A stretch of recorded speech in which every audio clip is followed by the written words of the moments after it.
Welcome back into another episode of the Spaceman 2.0 Phoenix Truth Rising Show. Here to help you grow in the knowledge and wisdom of truth, and the truth will set you free. So get your copy of Through Darkness into Light, Endless Cycles of the Divine Plan, Volume 1, so you can have in your hands the best history lesson on the planet, as well as the greatest spiritual insights ever to come across your mind for understanding of your true oneness and understanding of God.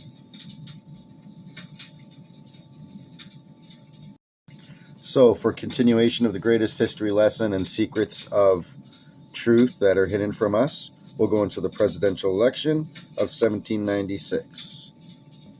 We just went over the outlay of the Washington Monument and all the other symbols inside Washington, D.C., how it's laid out in Freemasonic symbolism.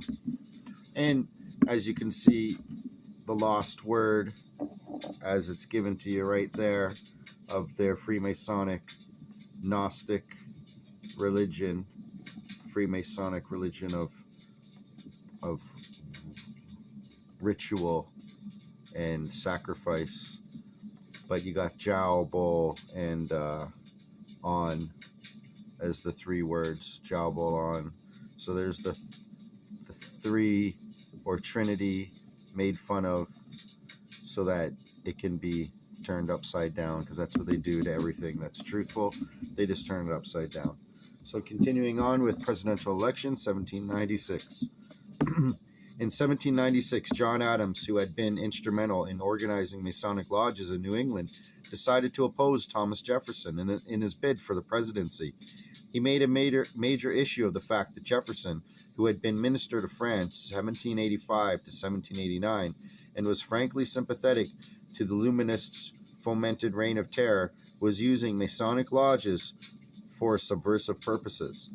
HATONN. Some of you astute readers who begin to add 2 and 2 come with 3 about now, as you demand to know about the Jefferson Bible and why I have given you leave to read it in preference to the King James version of the so-called Bible, because it is still more nearly correct in the New Testament version than is the accepted and Orthodox version. Furthermore, the intent was to appear to be godly to the point of being even considered a heretic regarding the tampering. You will further note, however, that no attention was paid whatsoever other than to have it pronounced by the elite of the day in point as being quite brilliant. You simply cannot imagine what your Constitution would look like if there had not been a few of us, including Germain, at the writing of the document. The founders had to capitulate to keep their cover, on knowing full well that you, the people, would eventually insist that the document be changed and obsoleted. John Quincy Adams wrote 3 letters to Colonel William L. Stone, giving details of the charges. The information contained in these letters is credited with winning John Adams, his father, the presidency. The existence of these letters was first brought to the public's attention by Commander William Guy Carr in his book Pawns in the Game. Until recently, they were in the Rittenberg Square Library in Philadelphia. They have now mysteriously vanished. My goodness, lots of things disappear from around Philadelphia. This is Hatonn's quote or comment. Like all the files regarding the mismanagement of HUD, wherein multi-millions of your money somehow disappeared into the pockets of a few politicians. Also, like the documents and files lost in investigation of the Congressional Committee on Banking and the mess with the Iraq arms deals and shunting of billions of dollars into the pockets of ones as high as Bush himself, not to mention the Twiglets. The William Morgan murder. In 1826, William Morgan decided it was his duty to inform his fellow Masons and the American public regarding the Illuminati and their secret plans. Morgan, who had passed through all the degrees of Masonry and held a very high position in the order, began to write a book on the subject. He arranged with a printer in Batvia to have it published. He was engaged in completing it when he was arrested on a false charge of larceny. His house was searched and his manuscripts were seized and destroyed. A couple of days later, he was released from jail by the interference of some of the conspirators and kidnapped while on his way home. At a meeting a few days later, Morgan was sentenced to die as a traitor. 5 men were selected to carry out the sentence. They were, according to one eyewitness, all men of correct habits and good character, and all, I doubt not, were moved by an enthusiastic but most misguided sense of duty. They loaded Morgan into a boat, and when they had rowed out into Lake Ontario, they wound a rope around him, attached to each end of it a heavy weight, and threw him overboard. The body of Morgan was found a year afterwards. None of the murderers was ever brought to justice. Irish and English Freemasons. Gargano, page 73. As a result of the public scandal that followed the murder of William Morgan, the Masonic movement in the United States suffered a severe setback. Nearly 40% of the members belonging to the northern jurisdiction seceded. It is interesting to note in passing that mention of this very important historical event has been deleted from the history books. Illuminati-Communism connection. To trace their activities further, it becomes essential that we look for prominent individuals and groups who adhere to the satanic tenets of Illuminism. It is by their fruits that we will know them. They will all be working toward the attainment of the goal of the Illuminati, the destruction of national sovereignty, and the establishment of a one-world government, one world order, a novus ordo seclorum. In 1829, American Illuminists sponsored a series of lectures in New York by English Illuminist Frances Fanny Wright. She advocated the entire Weishaupt program of her auxiliary of the Order of the Illuminati, including communism, made more palatable by the label of equal opportunity and equal rights. Atheism, emancipation of women, and free love. Those present were informed that the Illuminati intended to unite the nihilist and atheist groups with all other subversive organizations in an international organization to be known as communism. This new destructive force was to be used by the Illuminati to foment future wars and revolutions. Clinton Roosevelt, a direct ancestor of Franklin D., Charles Dana, and Horace Greeley were appointed a committee to raise funds for this new undertaking. Has America been flooded with these phrases, equal righters and equal opportunity, free love, and emancipation of women since the 1960s? End of quoting. Perhaps I should simply leave you to ponder upon these points. There does seem to be no ending to the deceit and foul games played upon you, the people. How so did it get so integrated with your very lives? You have been given nothing else upon which to build until this day, when the awakening few begin to find truth and document it. Other brave and daring citizens project it out onto you of the masses. How would you stand in the judging if it were on this day? Ignorance counts in your favor, but refusal to learn counts just as equally against you. I suggest we all pray for a little more time and insight. Next, RB has sent another document with this attached notation. HATONN has mentioned the Constitution on many occasions in the Liberator. In fact, if memory serves, he was there. I have put over 1,000 hours of research on this subject and the IRS. I believe this will be helpful to people in understanding the document more thoroughly. Yes, it will, and so we shall offer it herein. I want you to remember, the nation operated under the Federalist Papers. Then, while saying, we will just change a little bit and form this Constitution, they went forth into session and completely cast out the papers and rewrote all of the Constitution. They are doing all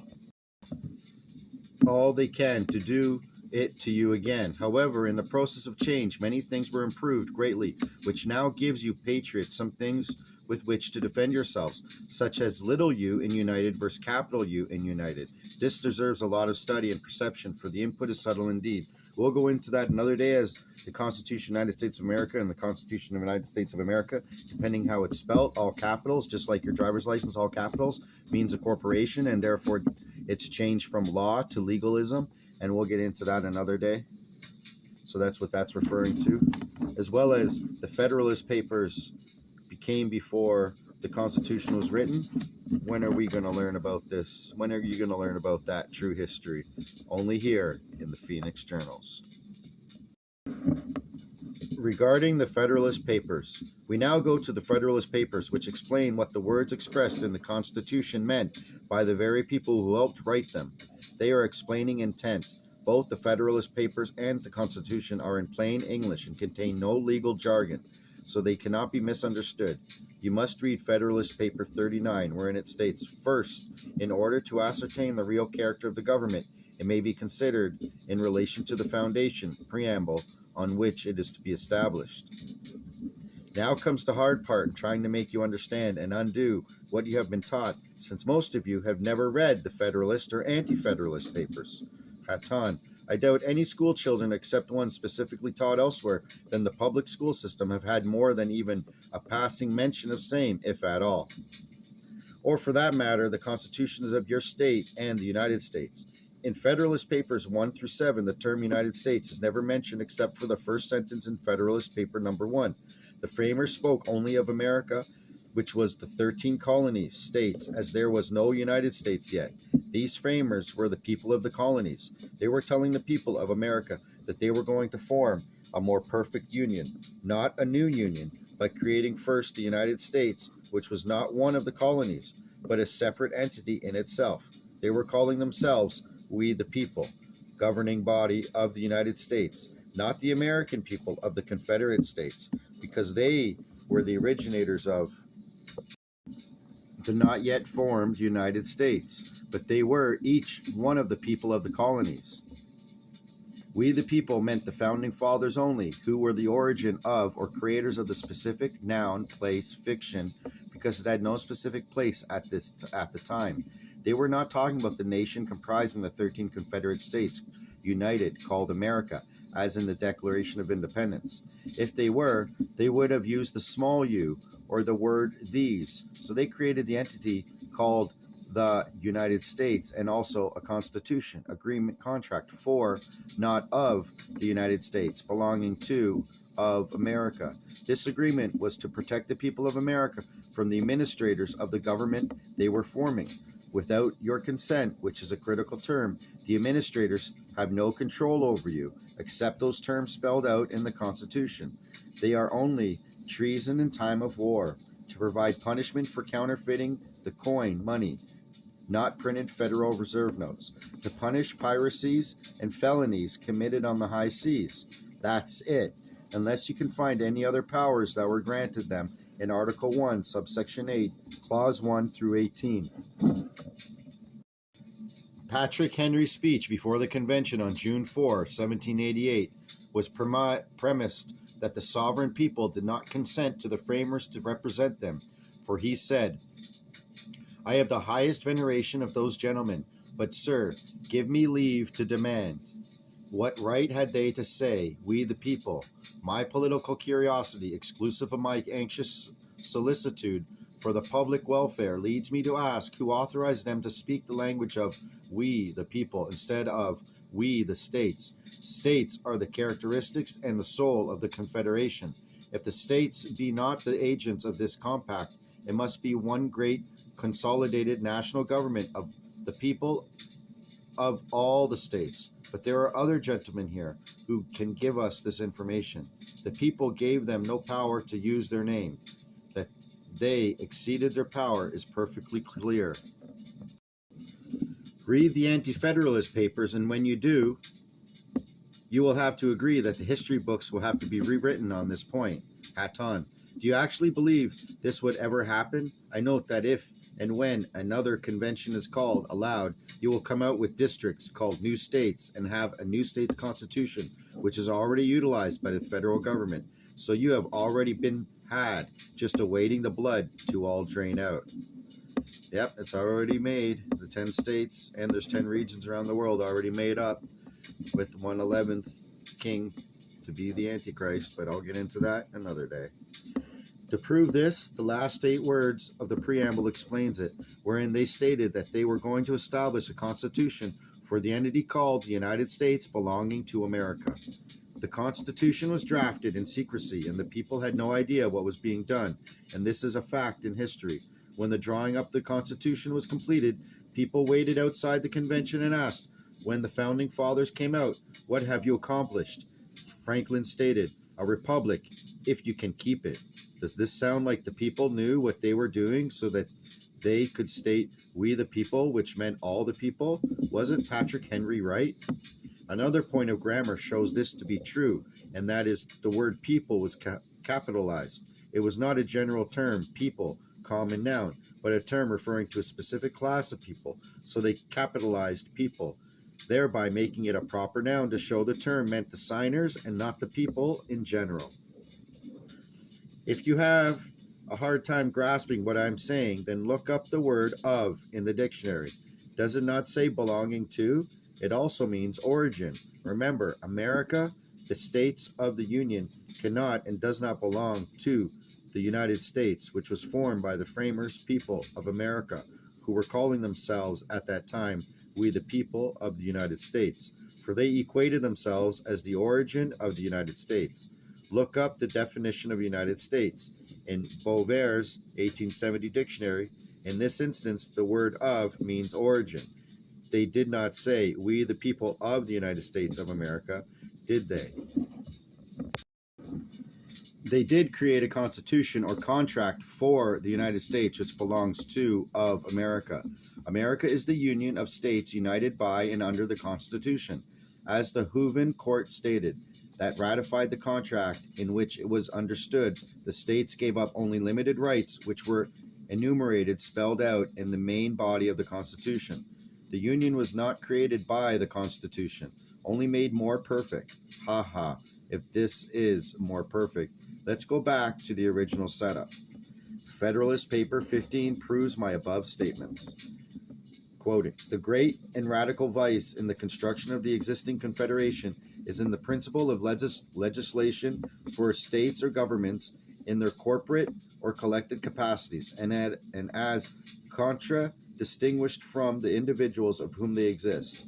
Though this principle does not run through all the powers delegated to the Union, yet it pervades and governs those on which the efficacy of the rest depends, except as to the rule of apportionment. The United States have an indefinite discretion to make requisitions for men and money, but they have no authority to raise either by regulation extending to the individual citizens of America.